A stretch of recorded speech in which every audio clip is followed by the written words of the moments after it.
They are rallying for puppies. People gathering outside the Lancaster County Courthouse today calling for justice after a man is accused of killing a number of them. Yeah, CBS 21's Elise Person has been there all day for that rally. She's joining us live right now with the change the community is searching for. Elise, tell us more.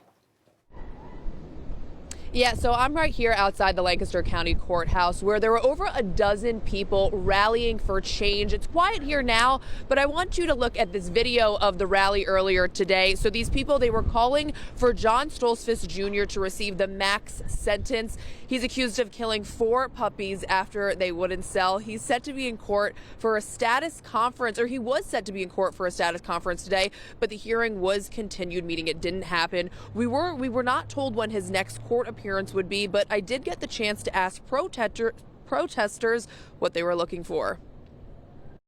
Hoping to get some jail time, and then this will teach a lot of the other Amish puppy mills that this is not okay and this can't continue to happen. And a lot of these ralliers that I spoke with today, they actually work closely with puppies that are rescued from these puppy mills. So coming up at 6, hear what they had to say about the conditions in which some of these dogs come to them in. For now, live in Lancaster County, Elise Person, CBS 21 News.